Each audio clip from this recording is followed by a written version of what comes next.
Once you've decided to choose a piece of music and say it's an already existing work, um, what is like the step-by-step process that you go through and the the you go through to get everything and work out the contract? It's pretty mechanical actually. It's the negotiations are kind of an art form that you have to kind of get down, but the mechanics are basically that you find out who owns the master recording. You find out who the publisher are, or if there's no publisher involved, who the writer is.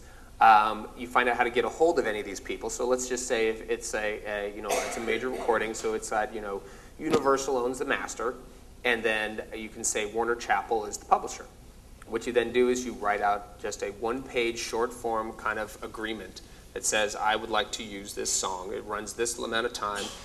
I want to be able to exploit it throughout the world for perpetuity and all media now known or hereafter devised. I want to be able to use it in advertising. You have to put all this stuff on this one piece of paper. Generally, you have to give a sense of what the budget is, who the cast is, a synopsis, a scene description, how it's used, a timing, everything like that, all on this one page. You send it off to the label or the publisher. Sometimes you'll tell them what you want to pay for the song. Most times they will cross that out, and they will write a much higher number in. But that's basically what you do. You send it off to them. You have a little signature line in there. They go back if they have to consult with the artist or they have to consult with the writer. They do so. They kind of commiserate amongst themselves, and they write down a number on how much it'll cost, and they fax it back to you. And then that's a short-form contract that you basically, sometimes they'll put a time limit of like 90 days or something like that. After that time, you have to go to a long-form agreement. Generally what we'll do is we'll get the stuff pre-cleared so that we have that short form.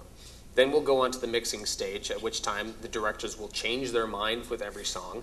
And so we'll have to pull out some of those songs and frantically, while we're on the stage, start sending off more of those letters, marked super urgent, and we'll replace the music, have the music editor cut a new song in there, get those short forms signed, and finally, when the mix is all done, we have all the different songs we send out letters to all of the rights holders saying that we have used your song. This is a confirmation of all the rights herein, and please send us a long form license or we'll send you one of ours. And then they will send you a long form, you negotiate all the little nitty gritty terms, and then you get that executed and you pay them. And that's, like I said, it's mechanics. You just have to be really, really diligent, especially when you're talking about, a movie that has like 40 cues in it, and they're all hip hop, so they're all of them have like 16 samples, and each one of the samples has to be cleared independently. You're dealing with like a binder like that thick of different clearance papers, and you have like all these charts that you have to make sure each and every one of those rights holders, where it's a sample who owns 6% of one song, has to have signed off on that, all the rights, and agree with every other person on that song. Otherwise, you're screwed. If you miss that one song, what can happen is that this movie comes out theatrically, somebody goes to see a movie and goes, hey, wait, I wrote that little piece right there. I'm calling my lawyer. Lawyer calls up the studio, sends them a letter that says, cease and desist from releasing your movie.